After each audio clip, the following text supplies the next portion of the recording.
Imagine a world where the mind is a vast, untamed wilderness, teeming with shadows and light, where every soul carries within it a dual dance of masculine and feminine energies. This is the terrain Carl Jung ventured into with his concepts of the anima and animus, archetypal forces that shape how we see ourselves and others. Jung, a Swiss psychiatrist whose work plumbed the depths of the unconscious, believed that every man harbors an inner feminine, the anima, and every woman an inner masculine, the animus. These are not mere quirks of personality, but profound psychological realities, inherited from the collective unconscious, a reservoir of human experience stretching back through time. For Jung, gender was not just a biological fact, it was a dynamic interplay within the psyche, a bridge between the individual and the eternal. Now enter Friedrich Nietzsche, the German philosopher whose fiery prose shook the foundations of morality and meaning. Nietzsche didn't speak of anima or animus directly, but his ideas about power, self-overcoming, and the Dionysian spirit resonate with Jung's exploration of gendered archetypes. Together, their voices create a symphony of thought, wild, complex, and endlessly fascinating, about what it means to be human. Jung's anima begins as a whisper in a man's soul, a fleeting image of the feminine that might appear in dreams as a lover, a mother, or a goddess. He argued that this inner figure evolves as a man matures, guiding him toward wholeness if he dares to listen. Ignore her, and she becomes a tormentor, jealous, moody, or seductive in ways that derail his life. Integrate her, and she offers wisdom, creativity, and a connection to the deeper self. Think of a young man obsessed with an unattainable woman, projecting his anima onto her until he realizes the longing is for something within himself. Jung saw this as a universal process, not a personal failing. The anima is a mirror, reflecting what a man has yet to embrace. Nietzsche, meanwhile, might scoff at such introspection as weakness. Yet his own philosophy hints at a similar dance. His Übermensch, the overhuman, isn't bound by conventional gender, but transcends it, embodying a raw, creative force akin to what Jung imagined in the integrated psyche. For Nietzsche, life is a struggle to affirm one's will, and perhaps the anima is a battleground where that will is forged. The animus, Jung's counterpart for women, is equally compelling. It's the inner masculine, logical, assertive, sometimes heroic, that shapes a woman's mind and spirit. In its early stages, it might manifest as opinions she clings to fiercely, or a fascination with powerful men who embody what she has yet to claim. Jung described how the animus can possess a woman, driving her to argue relentlessly or chase ideals without grounding. But when she integrates it, the animus becomes a source of strength, clarity, and purpose. Picture a woman who channels her inner warrior not to dominate others, but to carve her path through a chaotic world. Jung believed this process was essential for psychological growth, a journey toward individuation, the unification of all aspects of the self. Nietzsche's perspective adds a twist. His Zarathustra speaks of creating oneself anew, a task that demands courage and defiance of societal norms. For a woman, the animus might be her Zarathustrian spark, urging her to break free from the herd and define her own values. Where Jung seeks harmony, Nietzsche demands disruption. Yet both see gender in the psyche as a force of transformation. Now let's step into the dreamscape where these ideas take root. Jung was a master of dreams, believing they were the language of the unconscious, rich with symbols like the anima and animus. A man might dream of a mysterious woman leading him through a forest, his anima beckoning him toward the unknown. A woman might confront a stern king or a wild beast, her animus challenging her to rise. These aren't random fantasies. They're messages from the depths, urging us to reconcile the opposites within. Nietzsche, though no friend to psychoanalysis, had his own mythic lens. His Dionysian and Apollonian duality, chaos versus order, echoes Jung's gendered archetypes. The Dionysian, with its wild feminine energy, could align with the anima's creative chaos, while the Apollonian, structured and masculine, mirrors the animus's discipline. Nietzsche saw life as a tension between these forces, a tension to be embraced, not resolved. For him, the psyche isn't a puzzle to solve, but a battle to revel in. Jung might nod in partial agreement, though he'd argue that integration, not eternal strife, is the goal. Together, they paint a picture of the mind as a theater of conflict and beauty. Now let's step into the dreamscape where these ideas take root. Jung was a master of dreams, believing they were the language of the unconscious, rich with symbols like the Anima and Animus. A man might dream of a mysterious woman leading him through a forest, his Anima beckoning him toward the unknown. A woman might confront a stern king or a wild beast, her Animus challenging her to rise. These aren't random fantasies, they're messages from the depths, urging us to reconcile the opposites within. Nietzsche, though no friend to psychoanalysis, had his own mythic lens. His Dionysian and Apollonian duality, chaos versus order, echoes Jung's gendered archetypes. The Dionysian, with its wild feminine energy, could align with the Anima's creative chaos, while the Apollonian, structured and masculine, mirrors the Animus's discipline. The Animus, too, has its own allure and danger. For a woman, it might emerge as a restless drive, an urge to build, conquer, or speak truths others fear. Jung noted how it can distort into stubbornness or a need to prove oneself, especially in a world that doubts her power. Yet when harnessed, the Animus is her sword and shield, cutting through illusion to reveal her authentic voice. Think of Joan of Arc, guided by visions yet grounded in action, her Animus ablaze. Nietzsche's ideal of self-creation amplifies this. His Zarathustra doesn't bow to gods or men, and a woman with an integrated Animus might echo that defiance, crafting her destiny against all odds. Where Jung emphasizes balance, Nietzsche exalts the struggle itself. The Animus then becomes a battle cry, a call to assert one's will in a universe indifferent to gender. For both thinkers, this inner masculine isn't about mimicking men, but about claiming a universal strength. It's less about biology and more about the psyche's capacity to rise, adapt, and triumph over chaos. Love, of course, complicates everything. Jung saw romantic relationships as a crucible for the Anima and Animus. When a man falls for a woman, he's often projecting his Anima onto her, seeing her as his soul's missing piece. Likewise, a woman might cast her Animus onto a man, drawn to his strength or vision. These projections ignite passion, but crumble when reality intrudes. Jung's insight is that true love grows when we withdraw these illusions and see the other as they are, while integrating our inner opposites. Nietzsche, ever skeptical of sentiment, might sneer at love as a trap, yet his writings betray a fascination with its power. His eternal recurrence asks us to affirm life, including its loves, with unflinching resolve. Could a Nietzschean lover embrace the chaos of Anima and Animus, not as a path to harmony, but as a dance of wills? Picture two souls clashing and creating, their gendered archetypes fueling a bond that defies convention. Jung offers a map to navigate this terrain. Nietzsche dares us to burn the map and revel in the fire.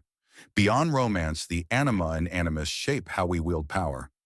Jung saw the unintegrated Anima in men who crave control, tyrants or manipulators whose inner feminine turns possessive. An unclaimed Animus in women might breed resentment or a hunger for dominance without purpose. Integrated, these forces empower without enslaving. A leader with a balanced Anima inspires through vision and care. One with a honed Animus acts with decisiveness and integrity. Nietzsche's take is bolder. Power isn't about balance, but affirmation.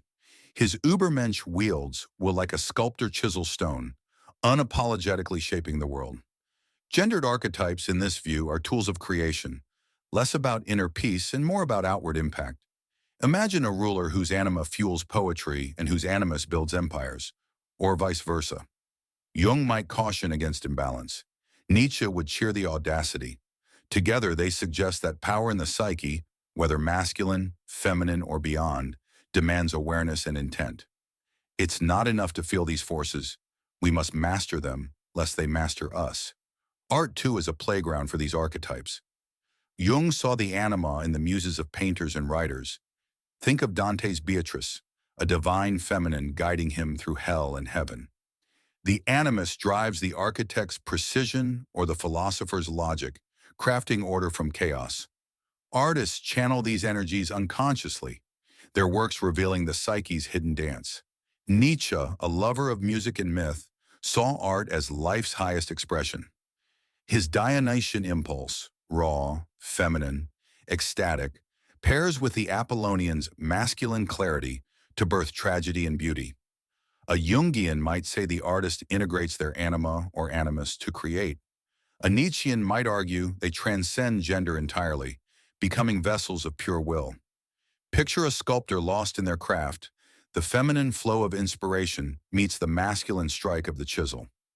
Jung offers a lens to decode this process. Nietzsche exalts its mystery. Both see the psyche's gendered currents as the wellspring of human genius, a reminder that creation mirrors the soul's struggle to know itself. What about the shadow, the dark twin of Anima and Animus?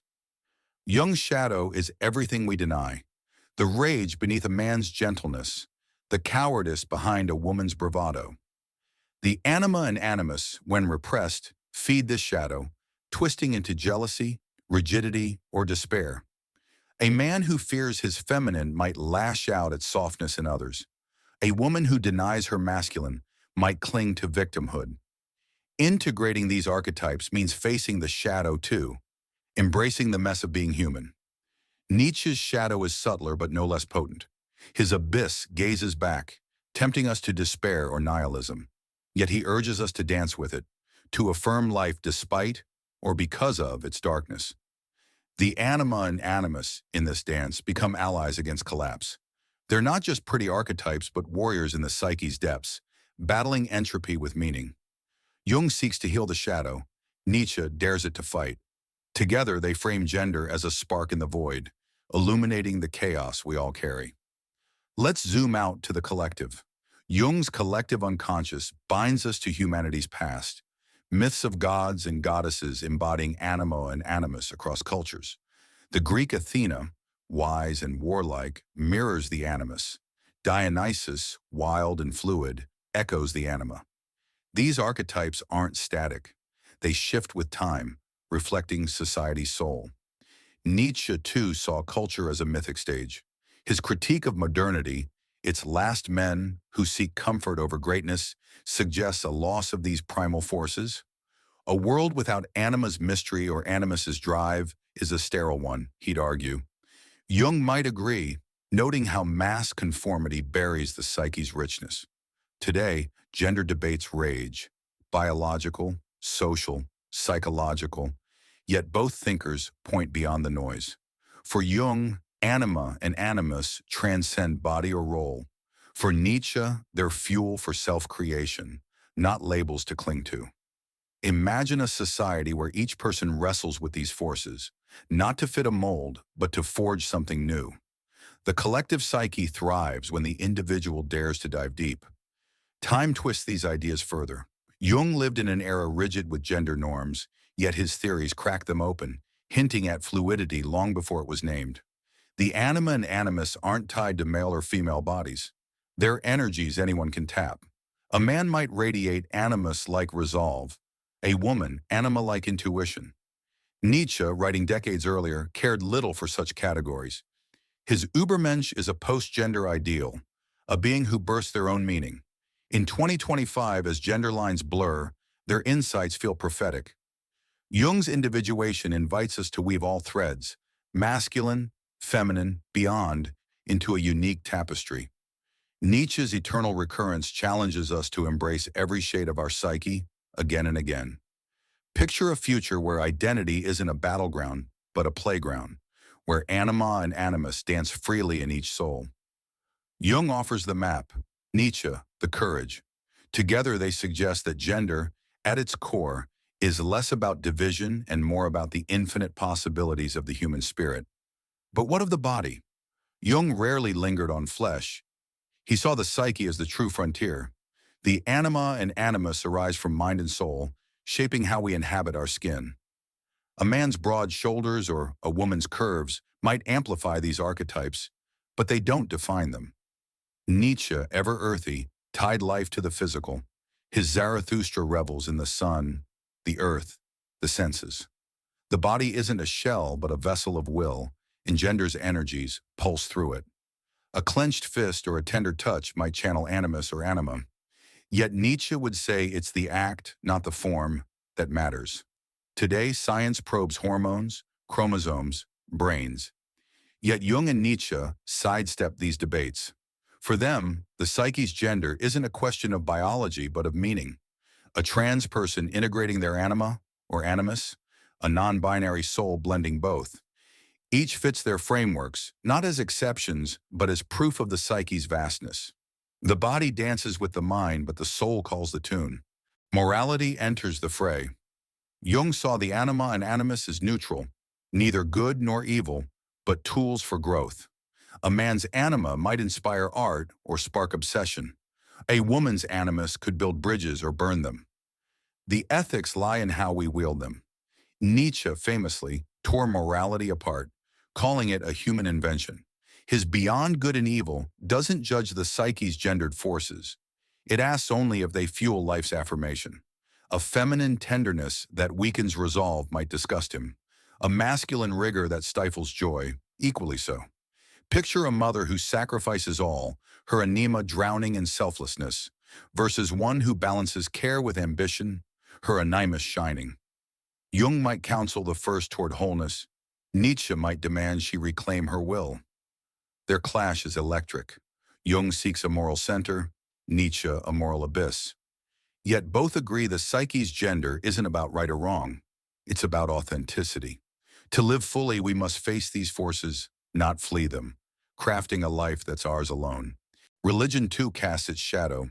Jung saw the anima in figures like the Virgin Mary, nurturing, divine, a feminine ideal men project onto the heavens. The animus appears in warrior gods or stern fathers, from Zeus to Jehovah. These archetypes link us to the sacred, but also trap us when we worship them blindly.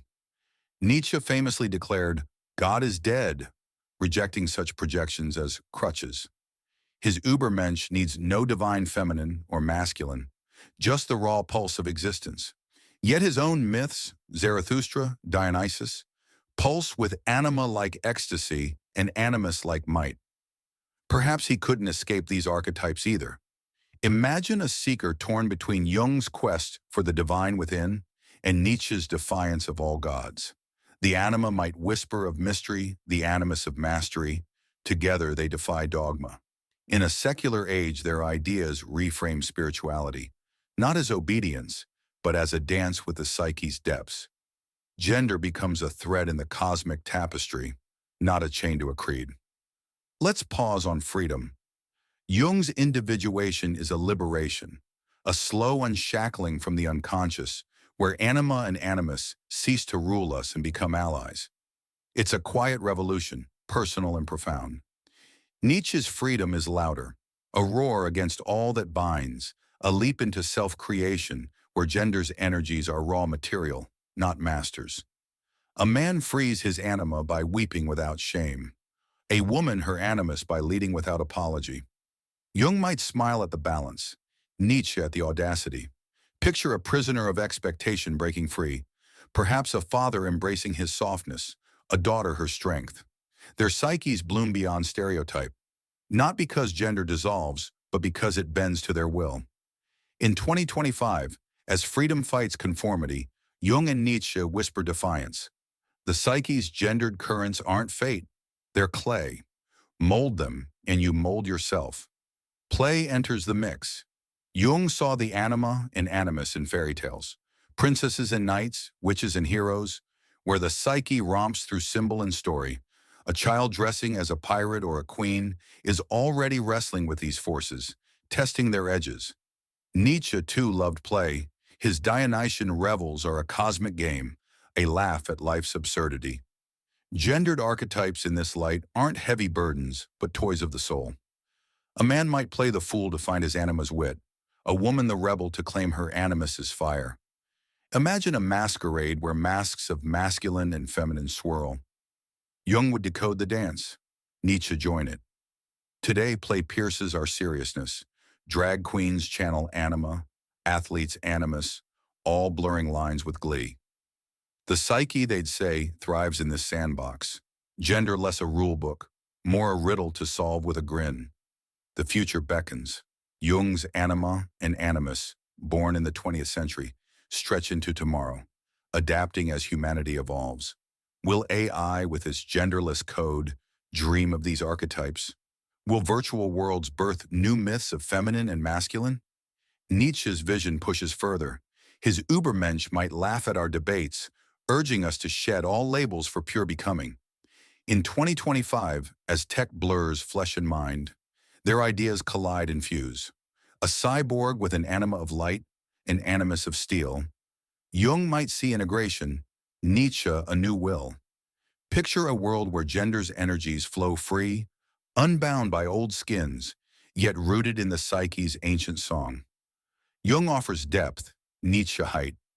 They meet in a horizon where the self is both map and maker. Finally, the beyond. Jung's Anima and Animus hint at something eternal, a spark of the infinite in every soul. Nietzsche's eternal recurrence loops us back to this moment, daring us to love it all, the feminine, the masculine, the chaos between.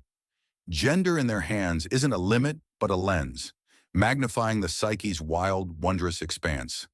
Imagine standing at existence's edge, your anima whispering secrets, your animus raising a flag. Jung would say you're whole, Nietzsche that you're alive. Together they beckon us past the surface, into a realm where man, woman, and beyond dissolve into the human, the heroic, the unknown. Here in 2025, their voices still burn, calling us to dive, to dare, to dance with the soul's endless fire.